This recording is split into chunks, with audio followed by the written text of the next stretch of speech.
मैं कहूँ तो एक्चुअली में मेरा जो जीवन आज है या आज मैं जो कुछ भी हूँ, ये एकल की ही बदौलत हूँ। ये मुझे भी एक्चुअली सही तरह से पता नहीं चला, मैं धीरे-धीरे इसमें किस तरह आगे बढ़ते गया और अपने आप को इसमें समर्पित कर दिया। जो बच्चे एकल से शिक्षा ग्रहण किए हैं, उसमें सबसे अधिक जो देखा जाए तो बड़ों के प्रति सम्मान की भावना और आदर की भावना विशेष रूप से हमारे ग्रामीण क्षेत्रों में देखी जाती है, जो शहरी क्षेत्रों में कहीं न कहीं इसका अभाव होता है। एकल के माध्यम से मध्य प्रदेश के खासकर ग्रामीण क्षेत्र जहाँ पर शिक्षा का प्रचार प्रसार नहीं हो रहा था या शिक्षा का स्तर ठीक नहीं था, बहुत ही अधिक सुधार हुआ है। मम्मी थोड़ा-सा कभी-कभी कही कि बेटा घर की आर्थिक स्थिति अपनी काफ़ी कमज़ोर है, हम इस फ़ील्ड में काम ना करते हुए कोई दूसरे फ़ील्ड में काम करें तो हमको आर्थिक अधिक सपोर्ट हो सकता है। लेकिन पापा और भैया जो थे उन लोगों ने हमको सपोर्ट किया कि ठीक है, आप इसमें लगे हो और अच्छा कार्य है, आप जो कमाओगे या ना कमाओगे, लेकिन इसमें समाज के प्रति कुछ इतना अच्छा कर पाओगे और सेल्फ अपना विकास इतना अच्छा कर पाओगे कि समाज के लिए कोई एक उदाहरण बन पाओगे।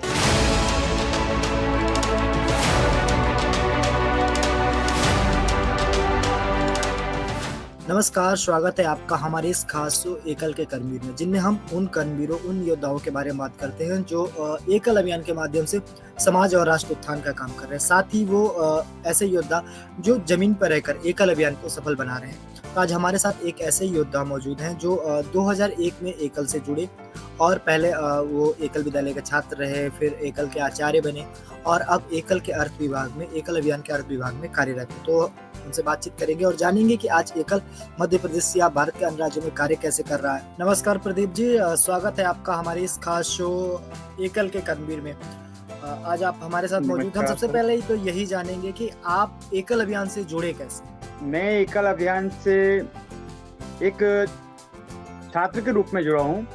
सबसे पहले तो मैं हमारे ग्राम में जब एकल अभियान का प्रारंभ सन 2001 में हुआ, हमारे ग्राम में एक भैया थे जो खेल में शिक्षा करवाते थे, बच्चों को खिलाते थे। खेल के प्रति मेरी रुचि बढ़ी, खेल के रूप में मैं उनसे जुड़ा और एक आचार्य के रूप में, एक छात्र के रूप में उसमें मैंने लगभग 3 वर्ष अध्ययन किया। तो छात्र के रूप में मेरा इसमें अध्ययन काल प्रारंभ रहा। उसके बाद मेरी आगे की शिक्षाएं चलती रही।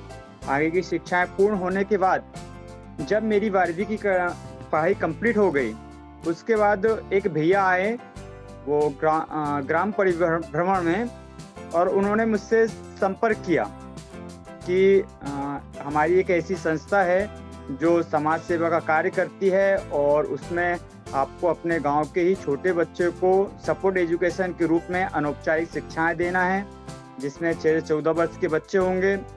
और शिक्षा के प्रति मेरी रुचि भी थी, तो उन्होंने मुझसे कहा और ग्राम के कुछ लोगों को इकट्ठा किया, जोड़ा और उन्होंने मेरा प्रपोजल बनाकर ऊपर दिया। फिर मुझे ऐसा कोई इसका नॉलेज नहीं था कि मैं यही संस्था है जिसमें मैंने पहले पढ़ाई किया हूँ या जो है। फिर मुझे बुलाया गया और 5 दिन का प्रशिक्षण दिया गया। उसका प्रशिक्षण देने के बाद मुझे अपने विद्यालय गांव पर पहुंचाया गया और एक हमारे जो भैया थे साथ में वो आए। उन्होंने मुझे इसमें किस तरह बच्चों को पढ़ाना है, बच्चों को किस तरह गट साहब बैठाना है, वंदना क्रम हमारा क्या होगा, ये सारी जानकारियाँ प्रशिक्षण में भी दी और हमारे ग्राम में आकर और ये प्रैक्टिकल भी करवाया। इसके बाद कंटिन्यू मैंने आप एकल विद्यालय से पढ़े, फिर एकल के बच्चों को पढ़ाया और आज एकल अभियान के माध्यम से आप समाज सेवा का कार्य कर रहे हो, लोगों को, समाज को आगे बढ़ाने का काम कर रहे हो। तो ये सब कैसे किया? घर वालों ने ये सब ये क्या कर रहे हो?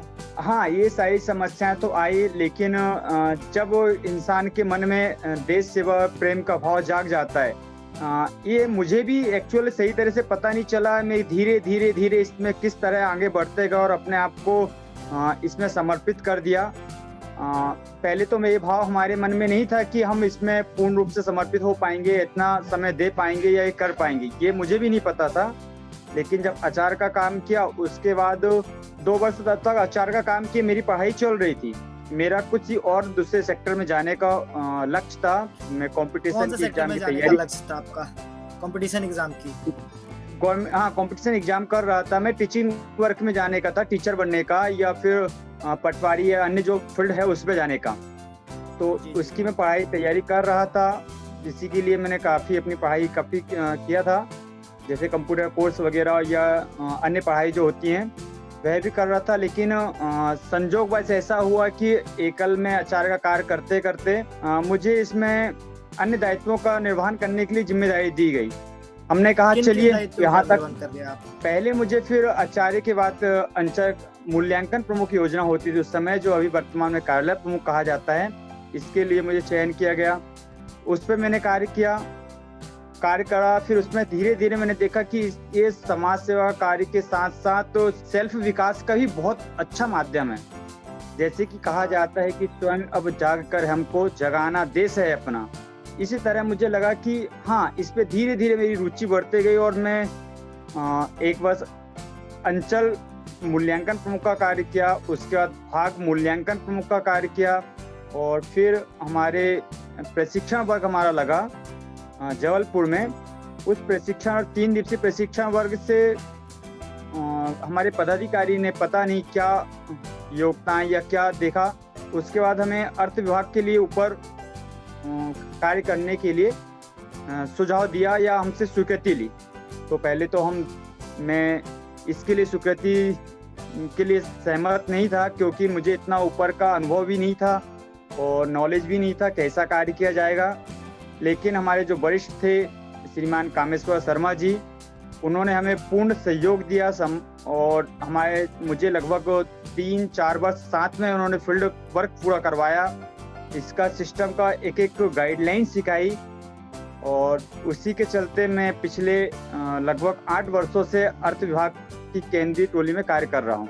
आप पिछले 8 वर्ष से लगातार केंद्रीय टोली में काम करें। 2001 से आप एकल अभियान से जुड़े, आपकी उम्र भी अभी ज़्यादा नहीं हुई, तो ऐसे आप तो मतलब बाल्यकाल तो नहीं कहेंगे, किशोरावस्था से आप एकल अभियान से जुड़े और लगातार एकल के लिए काम करते जा रहे हैं। क्या कभी ऐसा रहा कि घर वालों ने कहा कि बेटा तुम कहाँ जा रहे हो, या फिर तुम घर संभालो, ऐसा कुछ हुआ आपके साथ? हाँ, ऐसी समस्याएं काफ़ी बार आई ये चीज़ें। लेकिन परिवार में पापा, मम्मी और छोटी सिस्टर थी जो एजुकेट थे, वो जानते थे कि समाज सेवा की अच्छे फील्ड में है, इससे व्यक्ति का विकास होगा और कोई गलत राह पर नहीं जाएगा। मम्मी थोड़ा सा कभी कभी कही कि बेटा घर की आर्थिक स्थिति अपनी काफ़ी कमज़ोर है, हम इस फील्ड में काम ना करते हुए कोई दूसरे फील्ड में काम करें तो हमको आर्थिक अधिक सपोर्ट हो सकता है। लेकिन पापा और भैया जो थे उन लोगों ने हमको सपोर्ट किया कि ठीक है, आप इस पे लगे हो और अच्छा कार्य है, आप जो कमाओगे या ना कमाओगे, लेकिन इसमें समाज के प्रति कुछ इतना अच्छा कर पाओगे और सेल्फ अपना विकास इतना अच्छा कर पाओगे कि समाज के लिए कोई एक उदाहरण बन पाओगे। तो पापा का और फैमिली का मुझे पूर्ण सपोर्ट रहा। फैमिली का इतना समर्थन रहा, सपोर्ट रहा, आप आगे बढ़े। तो आप एकल से जुड़ने के बाद आपका जीवन कितना बदला है? इन 20 सालों में आपका जीवन कितना बदला है? मैं कहूँ तो एक्चुअली में मेरा जो जीवन आज है, या आज मैं जो कुछ भी हूँ, ये एकल की ही बदौलत हूँ। मैं कहा जाऊँ तो एकल का जो गायत्री मंत्र है मैंने एकल से ही सीखा है। एकल का जोड़ घटाना गुणा भाग की जो प्रक्रिया होती है वो एकल से ही सीखा हूँ। और आज जो मैं अपनी हायर एजुकेशन शिक्षा प्राप्त कर सका हूँ, उसके पीछे कहीं ना कहीं औपचारिक या अनौपचारिक रूप से एकल अभियान का ही सहयोग है। और मैं अपना जो विकास, सेल्फ विकास हुआ या जो भी है, इसमें पूर्ण रूप से एकल का ही सहयोग है। आप मध्य प्रदेश से आते हैं, मध्य प्रदेश में भी एकल अभियान लगातार काम कर रहा है। वहाँ भी उन इलाकों में जो छत्तीसगढ़ से सटे इलाके हैं या फिर ग्रामीण और वनवासी जो कह लें, उन इलाकों में एकल अभियान लगातार काम कर रहा है, चाहे वो आरोग्य के लिए हो, शिक्षा के लिए, स्वास्थ्य के लिए हो या फिर ग्राम स्वराज के लिए हो। तो एकल लगातार काम कर रहा है। आप अभी एकल से जुड़े हुए हैं, ऐसे में मध्य प्रदेश एकल के माध्यम से कितना बदला है? एकल के माध्यम से मध्य प्रदेश के खासकर ग्रामीण क्षेत्र, जहाँ पर शिक्षा का प्रचार प्रसार नहीं हो रहा था या शिक्षा का स्तर ठीक नहीं था, बहुत ही अधिक सुधार हुआ है।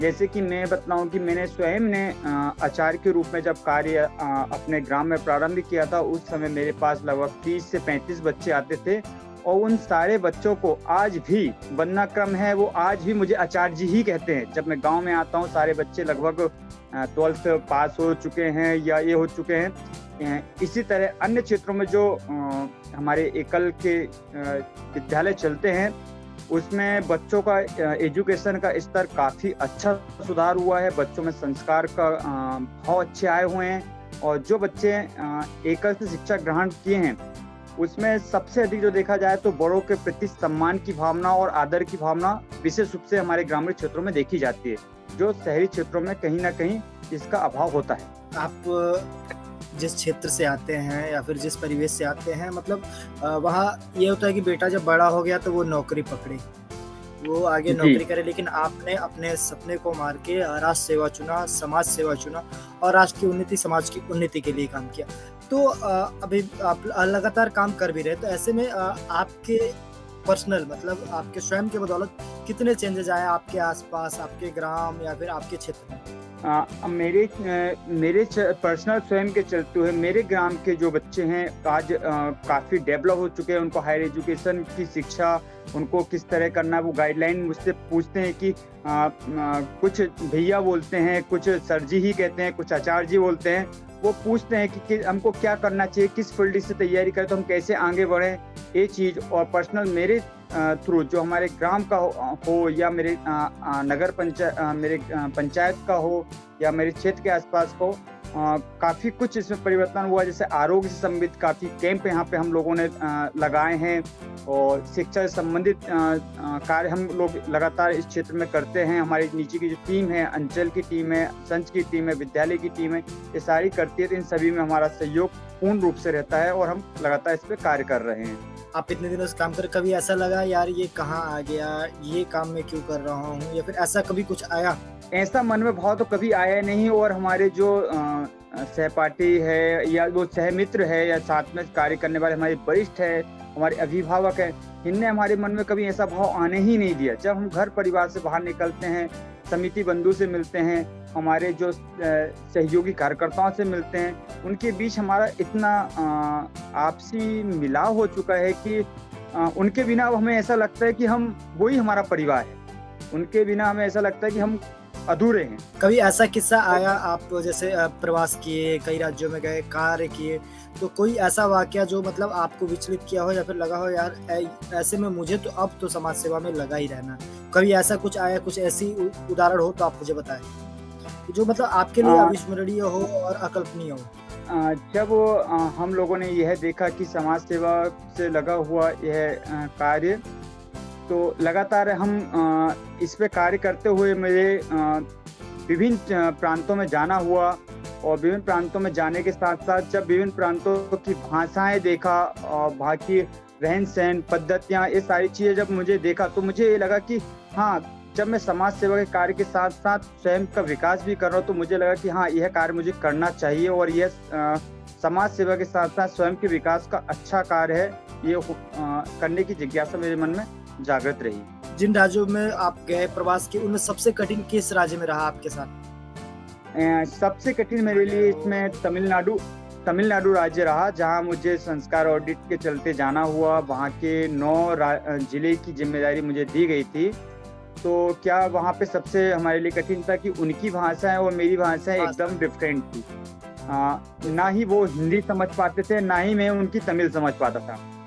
तो इस स्थिति में मुझे काफ़ी समस्याओं का सामना करना पड़ा, लेकिन एक स्थानीय व्यक्ति वहाँ पे हमारे साथ था। उनके सहयोग से और कुछ भाषाएं हमने गूगल ट्रांसलेट के माध्यम से, जैसे मुझे कोई चीज़ की आवश्यकता हो तो मैं हिंदी में गूगल ट्रांसलेट करता था और उनको दिखलाता था, फिर वो मेरी भाषा को समझ पाते थे, या कोई चीज़ है वो उसको कर पाते थे। कुछ समस्याएं मुझे सबसे अधिक सिर्फ तमिलनाडु क्षेत्र में हुई थी, उसके अलावा मुझे किसी क्षेत्र में ऐसी कोई समस्या विशेष नहीं आई थी। आपने बताया कि भाषाई प्रॉब्लम है, और एकल अभियान भी आगे काम कर रहा है लगातार। ये आप हमें ये बताइए कि एकल अभियान दक्षिण के राज्यों में कार्य कैसे कर रहा है? दक्षिण के राज्यों में कार्य एकल अभियान बहुत प्रारंभिक क्षेत्र में है। कहा जाए तो उस क्षेत्र में एकल अभियान का कार्य अभी बहुत क्रिटिकल, बहुत कठिनाई के साथ हो रहा है, और कार्यकर्ता तन मन लगा के अच्छी तरह से कार्य करने की कोशिश कर रहे हैं। जैसा मेरा जाना हुआ उस क्षेत्रों में, तो काफ़ी डेवलप क्षेत्र है वह, वहाँ पे कार्यकर्ता ये युवा मिलना काफ़ी कठिनाई है, लेकिन फिर भी लोगों में समर्पण के भाव के साथ एकल की पद्धतियों को जानकर उसकी जो विचारधारा है उससे जुड़कर काफ़ी युवाएँ जुड़ रहे हैं, युवा लोग जुड़ रहे हैं, काफ़ी हमारी मातृशक्तियाँ वहाँ पे जुड़ रही है और काफ़ी अच्छा कार्य उस क्षेत्र में कर रहा है। हम लोगों ने वहाँ पे फील्ड में जाके जब देखा तो हमको लगा कि हाँ, इस क्षेत्र में भी इतनी विकट परिस्थितियों में भी वहाँ पे कार्य हो रहा है। जैसे कि केंद्र का कोई भी सर्कुलर जारी होता है तो तमिलनाडु में या विशेष रूप से उस क्षेत्र में वहाँ के जो स्थानीय कार्यकर्ता है उसको अपनी स्थानीय भाषा में ट्रांसलेट कर नीचे तक पहुँचाने का कार्य करते हैं। सचमुच यह बहुत ही कठिन कार्य है और लगभग हमारे सारे कार्यकर्ता इस कार्य को कर रहे हैं और दक्षिण के क्षेत्र में पहुँचा रहे हैं। ये बहुत ही सराहनीय कार्य है। चलिए एक आखिरी सवाल, आप अगले 10 साल में एकल अभियान 2035 में एकल अभियान को कहाँ देखते हैं? 2035 में एकल अभियान को एक राष्ट्र का ऐसा संगठन के रूप में देखना चाहते हैं जो एकमात्र ऐसा संगठन हो कि देश की सारी जनताएं एकल की ओर देखे कि हाँ, कोई संस्था है जो समाज सेवा के एक विशाल सिरमुख के रूप में काम कर रही है। कहा जाए तो ऐसी संस्था के रूप में कि जो समाज के उत्थान की एकमात्र संस्था हो। चलिए बहुत बहुत धन्यवाद आपका हमारे साथ जुड़ने के लिए, हमारे साथ बातचीत करने के लिए और ये बताने के लिए कि एकल कैसे कार्य कर रहा है, कैसे दक्षिण के राज्यों में या फिर जिन राज्यों में एकल काम कर रहा है वहाँ काम कैसे कर रहा है। बहुत बहुत धन्यवाद आपका प्रदीप जी। धन्यवाद साहब आपका भी। तो ये थे प्रदीप साहू जी जिन्होंने बताया कि वो अपने बचपन से लेके यानी कि प्रारंभिक पढ़ाई भी एकल अभियान से की, फिर वो एकल के आचार्य बने और कैसे कैसे आगे बढ़े। उन्होंने ये भी बताया कि एकल के साथ काम करते हुए कितने चैलेंजेस आए। कभी उनका सपना था कि वो प्रतियोगी परीक्षाओं की तैयारी करके शिक्षक बने या पटवारी बने, लेकिन आज वो समाज सेवा का काम कर रहे हैं। तो ऐसे ही कर्मवीरों की कहानी हम आपको अपने इस खास शो एकल के कर्मवीर में दिखाते रहेंगे। तो देखते रहिए हमारे साथ एकल बात।